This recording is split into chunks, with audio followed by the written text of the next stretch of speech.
Welcome back to Everyday Ethics, everybody. I am very, very pleased to have you with me today. And I wanted to get back into the topic that we delved into the other day, which was moral judgment. Unless, of course, if anybody has any questions, that would be absolutely fantastic. I would love to answer your questions. I would love to interact with the audience. Remember that we do have super chats and super stickers. I feel like such a jerk saying that. I don't know why. I'm a capitalist. I want to make money. But nevertheless, like I feel like it's begging for alms when you're on the air. Hey, I need, super chats, super whatever. But that's just my own hang up. That doesn't really have to do with much of anything in reality. Hi, Lee. Hi, Kathy. Hi, Jenna. Welcome to the show, and welcome to everybody else that's in the audience. Daniel Suska, welcome, sir. Last night, Daniel, I rewatched your favorite movie, Donnie Brasco. Love the movie. Forget about it. Having dinner tonight with Danny, looking rather forward to that. That's going to be absolutely wonderful. So on this subject of moral judgment seems to have such a bad rap, right, in the society in which we live. And I think, that probably stems from a couple of reasons. One is, of course, that it's in the Bible. Jesus, of course, tells people, judge not, lest ye be judged, or lest ye be judged yourself. So that kind of trickles in that you're not supposed to judge people. But there's another aspect to it as well. And I think that most people don't want to be judged. So therefore, they don't want to judge others. It's almost as if it's a deal amongst people. If you don't judge me, I won't judge you. But I think that the idea to be concerned about the judgments of others is a very flawed one, right? I remember reading in a book years ago. I think the book was called Change Your Brain, Change Your Life, or some such thing as that. And the guy says that, when we're in our teens, some such thing, we're worried about what everybody thinks of us. When we hit our 30s, we start to not care what people think of us. And when we're in our 50s, we realize that nobody's thinking about us. But nevertheless, people do think about us. People have bad thoughts about us. They do judge us. But who cares? Like, what difference does it make what is going on in somebody else's skull about you, especially if it's unjust, right? If it's not based on something that you've actually done, then who cares? If it's a bad judgment, meaning that it's something you've done, but that person is judging you incorrectly or has a, irrational standard of judgment, then why would you care? And if the person's judgment of you is correct and accurate, then just alter your behavior. Thank you so much, Kathy. And thank you for your kind words saying happy to give to good content. Really appreciate that, Kathy. So yeah, that is something I think that when it comes to ethics that we really need to work on, a lot of us, is being concerned with what other people think and letting that drive our behavior. When I was young, I don't mean to say it like when I was young, like it never happened, because it still affects me sometimes to a small degree. But when I was young, it really affected me to a large degree where I would let it drive my behavior. I wanted, when I was a kid and a teenager and young adult, I wanted to shape an opinion of myself in the minds of others. I wanted other people to fear me. I wanted other people to be afraid of me. I wanted other people to see me as dangerous. So I actually cultivated that. I couldn't take it if somebody else thought I was a wimp, or if I was scared, or a chicken, or, any of those things. Now, the bottom line was, growing up, I was always afraid to fight. I was one of the smallest kids in the neighborhood. I wasn't very strong. I didn't realize that then. I know it now. So when I ended up in fights, I usually got beaten up. And so I said, well, I'm going to be real violent. I'm going to compensate for my small frame, and I'm going to be a gangster, and people are going to fear me. So I did all kinds of crazy things to cultivate that image in the minds of others. And one day I was laying in prison, and I just thought, like, what the hell did I care so much? Most of the time it was people I didn't even like, let alone respect. but I'm still concerned about what people are thinking of me, and I'm letting them dictate what I'm doing, and I'm doing horrible things to try to impress people. And it's really a lousy way to live, right? To be so concerned with people's judgment of you. And I allowed that. There was a friend of mine who's deceased now, but when we were kids, he parked his car in my driveway. And I was in my house, and I had been drinking, and I was in my basement, and my father came and he starts telling me, your friends, they take advantage of you. They think you're a punk. They think they can do whatever they want. And I let this get to me to the point that I went into the driveway, and I entered the kid's vehicle, and I put it in reverse and pushed it out into the street. And he ended up getting his car towed. And that was all because of what my father thought, because I was thinking other people were thinking I was a wimp or something. And years later, when I was also incarcerated, my mother committed suicide. And my mother had been married to a guy who was a real dick. He abused her. They weren't together at the time of her death, but they still were, interacting and whatnot. And my father informed me on the phone that he's going to run this guy over with a car. And I said, what? What are you doing? Are you crazy? That's ridiculous. And he says, oh, come on, Mike, come back to me a little bit. This is not my son talking. And he went through this whole thing that, had I been 19 years old, would have absolutely stung. But at this point, I must have been 2008, so 31.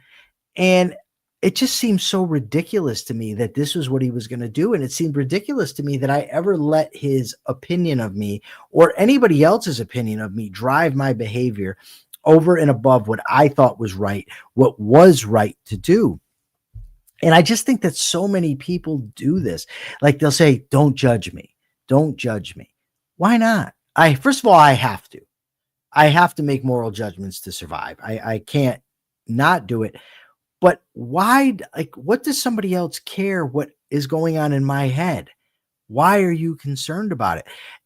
If I value your friendship and you value mine, then that should be based on the real virtues that you have, not ones that you can make believe that you have. So why do you care if you respect me, then you should want me to have an accurate picture of who you are.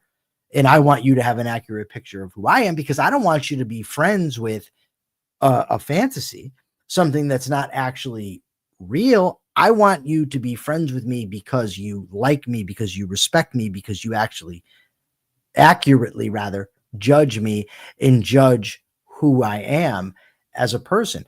Now, it's amazing how much violence, in prison, how many guys end up getting into fights because they're so worried about what everyone else is thinking.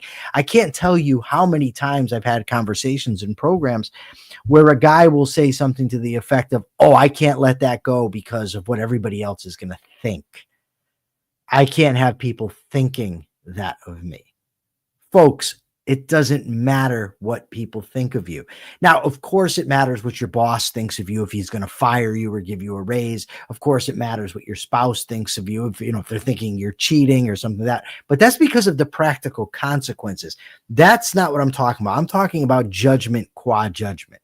Judgment by itself, it's powerless. It means nothing what other people think of you. So that's so we have the Jesus stuff, telling people not to judge, but we also have the, I don't want to be judged by other people, which leads people to not want to be, not want to judge people because they don't want to be judged. And there's probably something else about, not wanting to be mean or not wanting to be unfair, but the solution to that is simply accurate judgment. Do not judge people too harshly. Do not judge them too leniently. Do not judge them based on irrational standards. It has to be based on reason, and it has to be accurate. So Jack Shop 9681 says, should the government play a role in morality? Jack, can you clarify just a little bit before I answer that question? Because my initial response is going to be no, but I want to really know exactly what you mean before I give a full answer. No Name says parents screwed us. Okay, well, parents screwed us, No Name, but whose responsibility is it for us now? It's our responsibility. We're responsible for ourselves. We're responsible for our conduct. We're responsible for the way that we think, and we're responsible for the judgments that we make in life of other people. There was a great line. I want to say it was Nathaniel Brandon, but if I'm wrong, forgive me. And he says, when I meet somebody for the first time, my concern isn't what that person thinks of me. My concern is what I think of that person. Does that make sense to you? Because I want to know how this person is going to impact me. Is this person good for me? I'm sure of my character, right? I know what I bring to the table. I know who I am. What do you bring? Are you going to be honest with me? Are you going to try to manipulate me? Are you going to expect me to give more to the friendship than what you're willing to give in return? That's what I'm concerned about. No Name asked about, well, but what about mental illness? Well, what about it? Unless the mental illness is completely debilitating. I mean, unless you're having hallucinations, if you're talking about depression, anxiety, OCD, we still make choices, right? Even within those frameworks, that they do not negate our will. They might make it more difficult for us, but then that's an obstacle that we have to overcome, or that we have to compensate for. That's still on us. We cannot use things like mental illness and drug addiction as excuses, unless, of course, we are completely destroyed. Somebody like Jenna Kleem says with dementia. Well, if somebody has Alzheimer's, then of course that you're talking about a different scenario, right? Or if somebody is, seriously brain damaged, or, severe schizophrenia. But I don't think that's what you're talking about. If somebody has, is diagnosed with ADHD or bipolar, or, depression, anxiety, generalized anxiety disorder, it's still on that person to take the proper steps to function in this world, right? It's not the responsibility of other people to take care of that person. It's up to us. I suffer with, I get bad anxiety. I get obsessions, but I do what I can to, compensate. I've read a ton of books, done a ton of exercises. I do take medication because it helps tremendously. And whenever I've gone off it ends up very badly. But it's still my responsibility to recognize that the medication would help, to get on the medication, to stay on the medication, to take it at appropriate times and in appropriate ways. If someone struggles, this is from No Name, if someone struggles to control their behavior due to a mental disorder, should we choose to accept and forgive them? That is up to you to decide. I don't have enough information in that context and what you just wrote to know. You ultimately have to assess, is it worth it to you? Does it benefit your life? Is it helping you to do this? Is this person's friendship or whatever type of relationship you have with them worth it to you? Is the person a physical danger to you? Are they siphoning off your resources?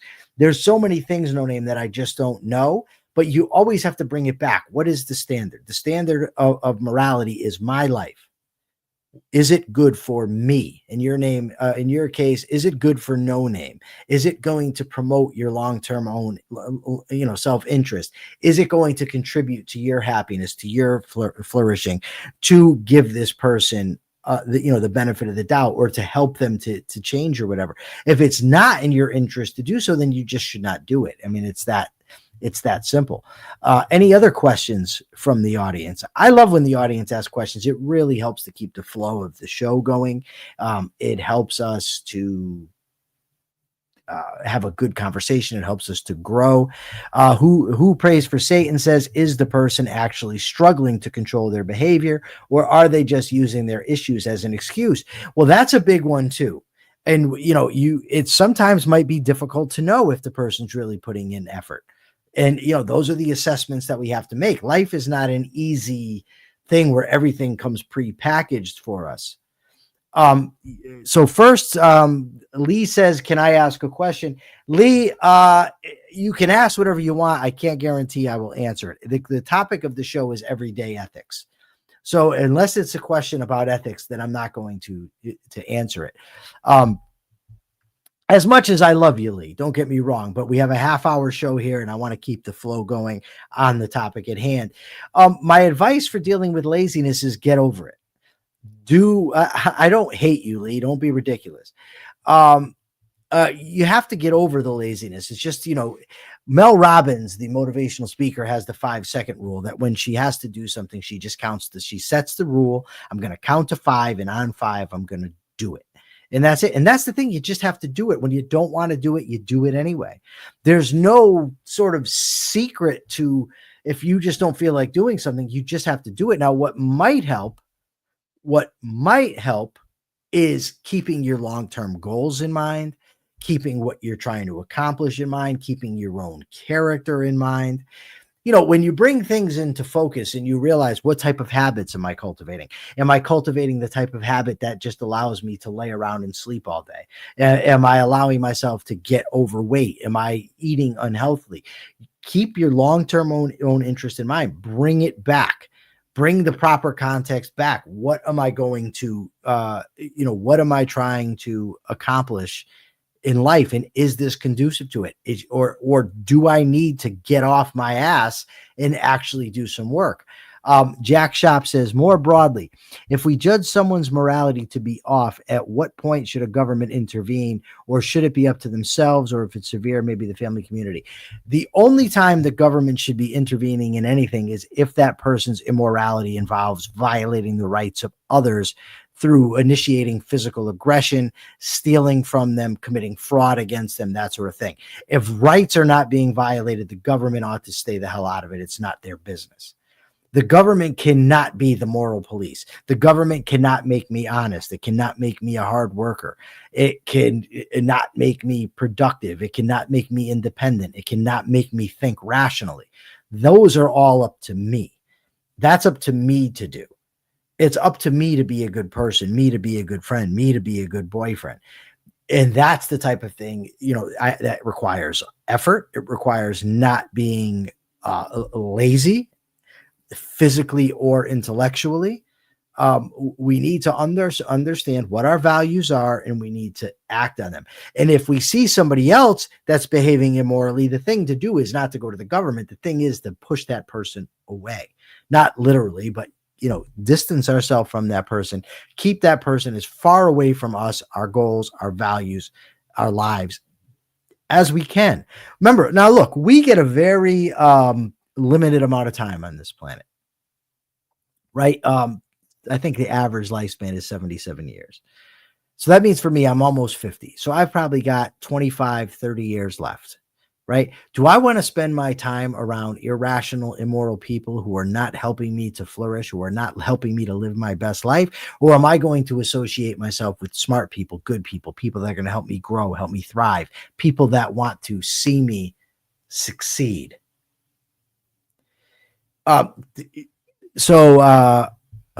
Lee says, Mike, please don't die in 25, 30 years. I wouldn't cope. Thanks, Lee. I appreciate it. Mr. Deagle says, I'm more asking how to get rid of the emotion of laziness. I don't know. I don't know that laziness is, if I would even categorize it as an emotion. It's more of deeper with the ego says it's a willful avoidance of tasks that need to be done. The only way it could be said to be an emotion is in the sense that I don't feel like doing it. I don't have the desire to do it. I personally, from personal experience, I would say that the more you act contrary to that feeling, the better off it gets. Self-talk would be another thing, again, bring back the context of everything you're trying to do, what you're trying to accomplish, that will help to motivate you. But really it comes down to just doing it. Well, we had another question. Can laziness be hidden depression? Sure it can, but again, that's not an excuse, right? It's not an excuse to not do what you need to do for yourself. I get it. I've been depressed, and I get not wanting to get out of bed, not wanting to do anything. But if we're going to thrive in this world, action is absolutely required. I'll give you a very, very personal example. When my girlfriend Melissa got sick and she was dying of cancer, I told her that I was going to become wealthy and that her son, Vinny, would never, he would be okay. I would make sure he was okay. So when Melissa was in the hospital and Melissa subsequently died, I didn't feel like doing anything. I didn't feel like doing these interviews. That's for damn sure. But I said to myself, you know what? If I'm ever going to make it, if I'm ever going to accomplish what I want to accomplish, if I'm ever going to be the person I want to be, if I'm ever going to be able to help Vinny, I have to be willing to work through this.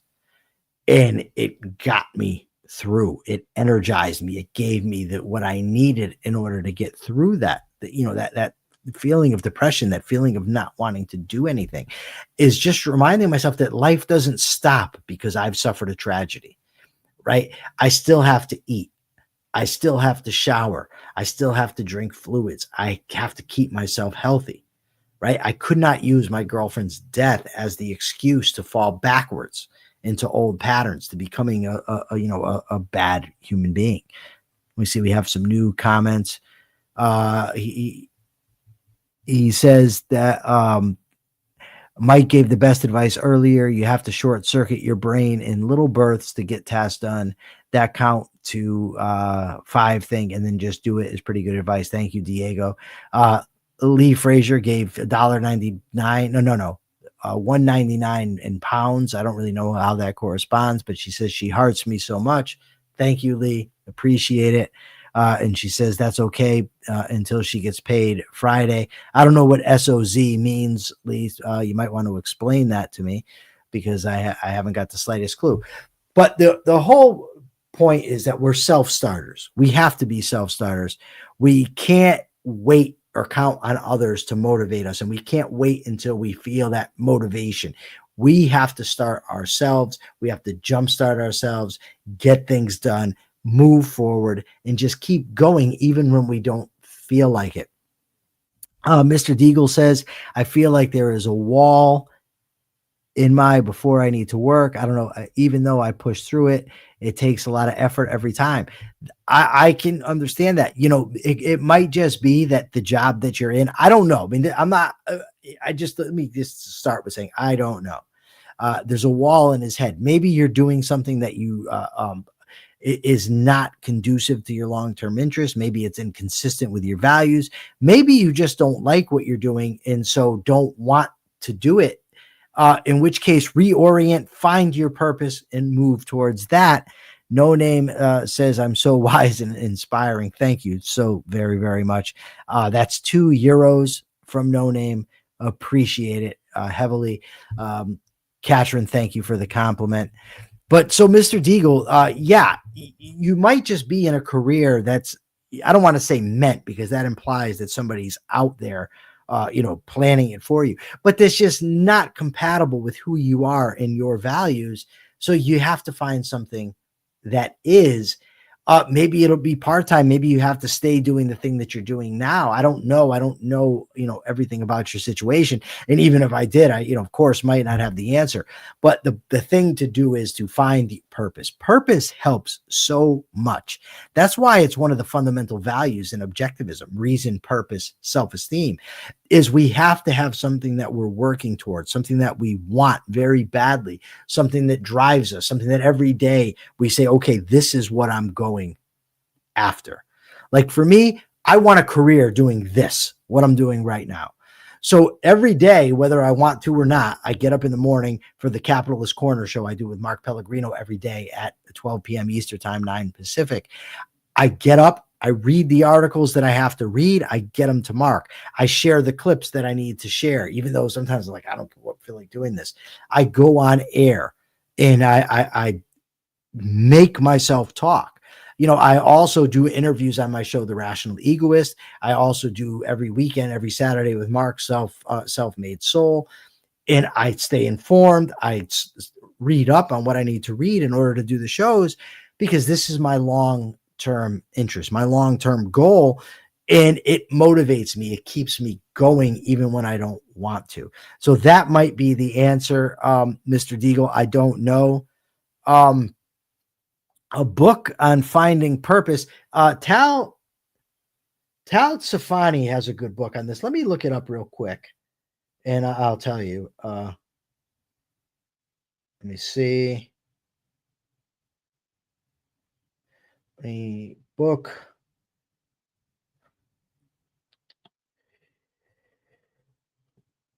Let me see. Tal Safani, his book, he's got so many of them. Secrets of a Passionate Life by Tal Safani. I read it. I think it's a good book. It has a lot of exercises in it that you can do. You also might want to look up Tal Safani. He does a happiness course. Let me spell it.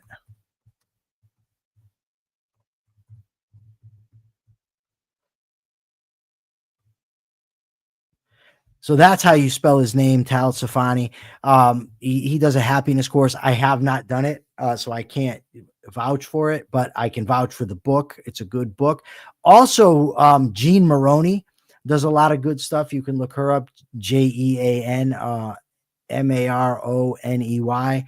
She's got a lot of good stuff about this. Don Watkins has good stuff on this. So yeah, but I would definitely look these people up.